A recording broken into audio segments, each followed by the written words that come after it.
तो परचम लेकर निकले अपने गरेबा का जालिब, चारों जानिब सन्नाटा है, दीवाने याद आते हैं।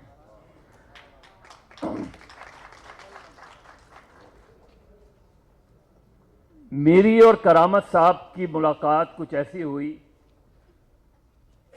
कि ये गालबन 1981 या 80 की बात है।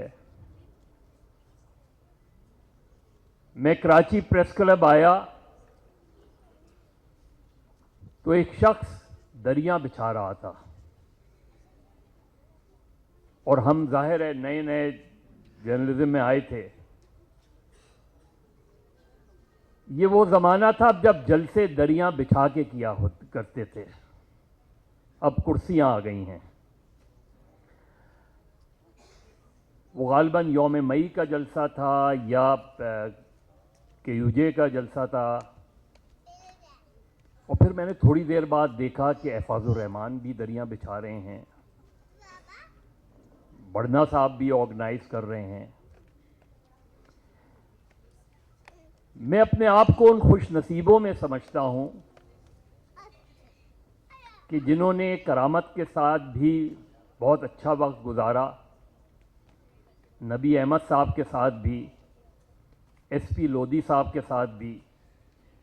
और मुझे आज भी SP लोधी साहब का वो जुमला याद है कि एक मर्तबा ये डिस्कशन हो रही थी कि ट्रेड यूनियन जो है वो ज़वाल पजीर है, उसके क्या असबाब हैं।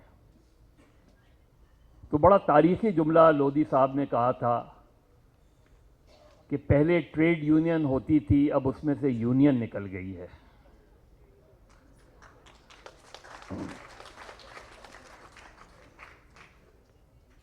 करामत को पिछले चंद सालों में हमने बड़ी कोशिश की कि सहाफ़ती तंजीमों को भी यकजा किया जाए। कई मुलाकातें भी हुईं। मैंने हमेशा नासिर को और दूसरे दोस्तों को याद होगा, मैंने हमेशा ट्रेड यूनियन जलसों में ये कहा है कि ऐसा क्यों नहीं होता कि यौम मई पर एक जलसा हो। ये क्या ज़रूरी है कि हर फैक्ट्री का कोई जलसा हो, एक बड़ी ताकत का मुजाहरा करें। और एक ज़माने में इस कोशिश में किसी हद तक कामयाब भी हुए जब कराची प्रेस क्लब में। अब मुझे ऐसा लगता है कि शायद यौम मई को एक तकरीब के तौर पे अदा किया जाता है कि हाँ यौम मई है, मे डे है। करामत के साथ इंडिया जाने का भी मौका मिला, नेपाल जाने का भी एक मर्तबा मौका मिला, और वहाँ की जो ट्रेड यूनियन मूवमेंट्स रही हैं उन पर डिस्कशन करने का। जो भी अहमद शाह ने कहा कि रिश्तेदारी, तो जब हमारे मामू जिंदा थे मेदी साहब, तो उन्होंने एक मर्तबा पूछा कि तुम करामत को जानते हो, कैसे शख्स हैं। मैंने कहा बिल्कुल आप जैसे हैं, नजरियाती तौर पर भी। वो जाहिर है उधर CPI में एक्टिव थे,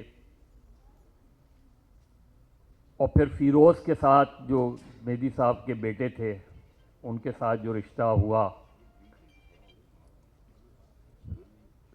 तो करामत, मसला ये नहीं है कि आज करामत नहीं है, मसला ये है कि किसी ट्रेड यूनियन लीडर के ताज़ियती जलसे में इतने लोगों का आ जाना, ये उसके मिशन की कामयाबी की तरफ एक कदम है।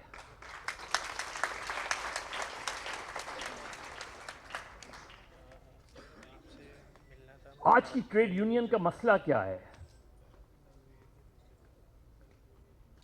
और जिसके लिए करामत और उसने बहुत कोशिशें भी की। कभी डिप्रेशन होता था, कभी एक उम्मीद बनती थी। और जिस तरह अभी नासिर ने बल्दिया फैक्ट्री का जिक्र किया, क्योंकि मैंने बल्दिया फैक्ट्री के इशू को कवर भी किया है, और उसमें उसने सिंध गवर्नमेंट के कुछ लोगों के रोल को भी डिफाइन किया। आज 18वीं तरमीम के बाद लेबर प्रोविंशियल सब्जेक्ट है और मैंने ये बारहा सईद गनी साहब, मुराद अली शाह साहब कि यहां राइट ऑफ एसोसिएशन क्यों नहीं दिया जा रहा। ये याद रखें कि डेमोक्रेसी फ्लरिश कर ही नहीं सकती अगर स्टूडेंट यूनियंस और ट्रेड यूनियंस ना हो। कोई रुकावट नहीं है स्टूडेंट यूनियंस के इलेक्शंस कराने में। क्या वजह है कि इस सूबे से कॉन्ट्रैक्चुअल एम्प्लॉयमेंट खत्म नहीं होती? अगर नहीं होती तो आप पार्टनर इन क्राइम हैं। और इस मुल्क में जो ट्रेड यूनियंस का जवाल हो रहा है वो दरअसल डेमोक्रेसी का जवाल हो रहा है कि अगर नर्सरी ही खत्म कर देंगे आप तो आप कहां से पॉलिटिकल एक्टिविस्ट लेकर आएंगे?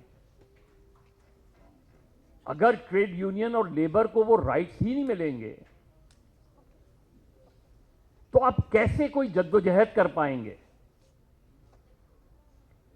तो अगर हमें करामत के मिशन को आगे बढ़ाना है,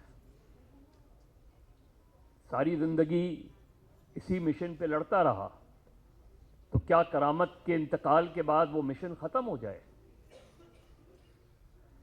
असल चीज तो उसकी मिशन की कामयाबी वो होगी कि सूबे से, अभी मैं मुल्क की बात नहीं करता, यहां से ये मुतालबा हो जाना चाहिए कि सिंध में राइट ऑफ एसोसिएशन दिया जाए, सिंध से डेली वेजेस और कॉन्ट्रैक्चुअल एम्प्लॉयमेंट का खात्मे का ऐलान किया जाए,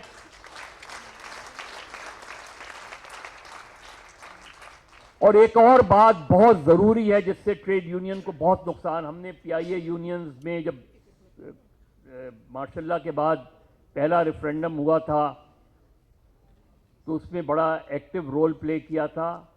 इस मुल्क में सियासी जमातों ने जो अपने ट्रेड यूनियन विंग्स बनाए हैं उससे बहुत ज्यादा नुकसान हुआ है, क्योंकि हमने ट्रेड यूनियन को पॉलिटिकल पार्टीज में डिवाइड कर दिया।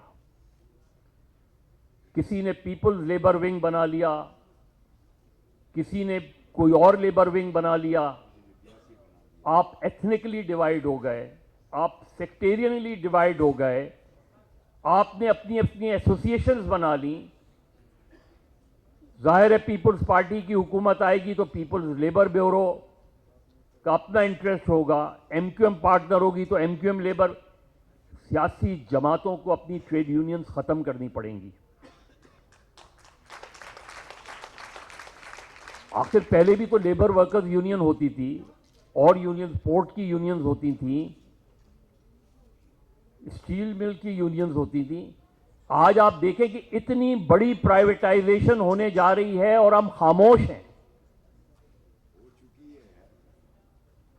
इसका जो इंपैक्ट आएगा, इसके जो मनफी रुझानात आएंगे, उससे ट्रेड यूनियन को मजीद नुकसान पहुंचेगा।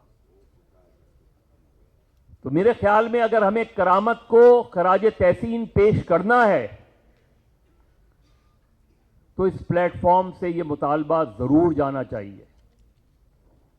अगर हमें करामत को ट्रिब्यूट पेश करना है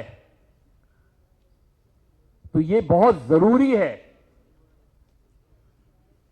कि जब अगले साल हम यौम मई का जलसा करें तो एक जलसा हो।